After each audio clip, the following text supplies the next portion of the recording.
Welcome back to the Hockey Show, and today we are talking about game number 1 of the Stanley Cup Finals, where the Florida Panthers, the Cats of Miami, or I guess Sunrise, pretty close to each other anyways, take home game number 1 with a 3-0 win, with a 1-0 lead in the series after Bobrovsky with a huge game tonight, but it was a total effort, a complete game by the Panthers, and we're going to talk all about it. So 3-0, 1-0 is the series. This was a fun game. Before anything, this was a super fun game to watch. Like, it was so high intensity, back and forth, good, like, energy all across the ice. No one was sitting back. There was no one, like, not in the play. All the heavy hitters were out to play. McDavid putting on such a he's just the best player in the world. Most skilled player of all time.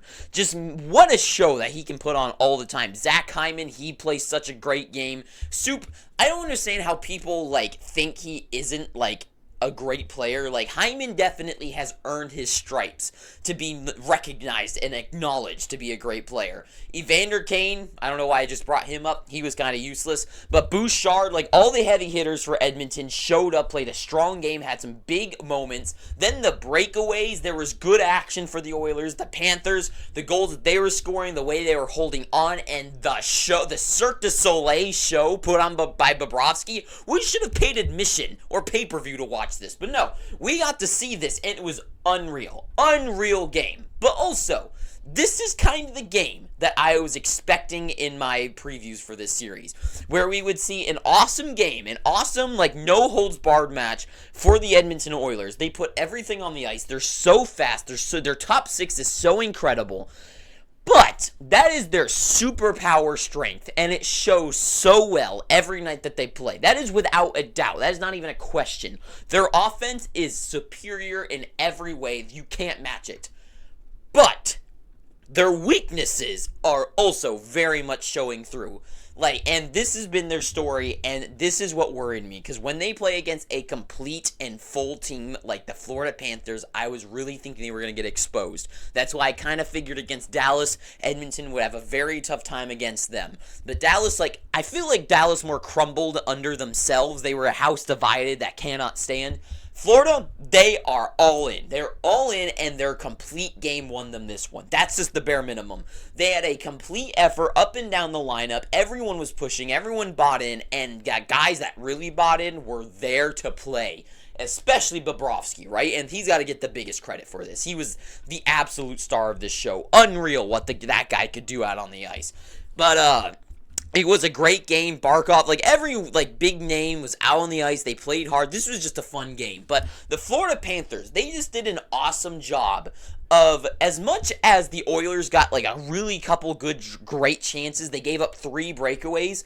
The Panthers, hockey is all about making the other team make a mistake, and then you trying to recover from your mistakes. Because this is going to happen, right?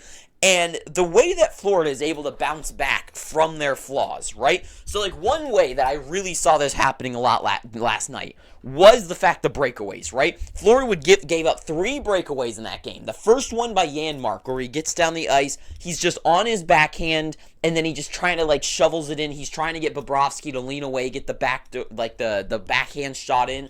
But regardless of that, it was a bad chance for Janmark. But the thing is the Florida back checkers are so good. They're able to stay with the play. They never really gave, like, any amazing room for a full-on breakaway to get, like, that super speed to really have the room to make that move. And that's the big difference. I don't think a lot of people, like, hockey fans especially, realize, like, when you get that breakaway, it's not always like, oh, it's one-on-one with the goalie. Like, it's very different when you see a breakaway with McDavid, where he has all the time in the world to make a little dancy move and make the nice play. Janmark last night, right? You saw that play. He doesn't have any space. The back checkers are right there. They're on his tail. He can't slow down and make the right play. He has to go to the net. And the back checking, I think it was Forsling, is there covering him so he can't make that, like, nice cross play because he's going to be able to reach around and stop him. And it's just Florida was very good at recovering from their flaws last night. And I think that's the biggest thing, is that they never gave up those pivotal, huge mistakes that costed a goal, unlike Edmonton. Last night, let's look at the 2 goals that were actually scored tonight. I mean, I know one of them is an empty netter, but that one doesn't count. Verhaeghe's goal there is a amazing off the rush, going up the wall, Barkov across Verhaeghe in the back of the net. Nice backdoor, easy one-touch play. But the thing about it is those are the type of plays that Florida was kind of giving away. But with the room that they kind of gave Skinner and that amazing pass, Skinner, there was no way that Barkov was going to be able to make the goal on this play here, right? He had to cross it across. And they did. And it was a perfect play for Florida. It was the play for them to make. But the issue and the difference between these two teams, where the Florida Panthers have their amazing strengths of defense and goaltending, and also just forwards that can play both sides of the ice too, is that when the tide turned the other way towards the Oilers, that they couldn't shut down those plays. They were great at shoving the puck down the throat of the Florida Panthers, but the Panthers can absorb that. They can tank it. They can take that hit and they can keep moving on. The Oilers can't do that. They cannot just take an extended play in the offensive zone. They can't give away those big chances because they're going to score on those. Because you don't think that Bobrovsky would have made that save, the Barkov across the Verhaeghe shot. That one is Bobrovsky's all day. Skinner is not there for it. And it's another one of those weak goals by Skinner, where Skinner was okay last night, but he's not amazing. He's not there for robbery. He's not there for the amazing play. And he's going to ditch them out of an amazing a crazy circumstance, right? Unlike Bobrovsky did. Bobrovsky was flailing on the ice. He's all over the place because he's there to make the save no matter what. You don't think Bobrovsky's going to be able to go okay, this guy cannot make this shot on me, and even if he does, I can just stick my glove out somehow, and he's going to cross it across, so I got to get over here and save it. Bobrovsky is making that save all day. Skinner is just huh? Oh well, it's those goals. But then the biggest fault, and I think is the real difference maker between what makes Florida so good and Edmonton going to have a drag in this series, is Darnell Nurse, that second goal. This is a play where it is one of the most basic things. If anyone's ever watched the Red Green Show, right? What does he say? You got to keep your stick on the ice. That's the big thing. This goal, the second goal here by Rodriguez, he's standing in the slot. Well, he's kind of coming in, right? He's coming into the slot, getting into the good area. Darnell Nurse is covering right here. Okay, he's here. Rodriguez is here. Play is in the corner where they just pass the puck out perfect to the slot, right? That's one of those plays that, as a defenseman that I used to play as, my coach, if I made this play, it would be killing me and would be benching me and I wouldn't see the light of day again.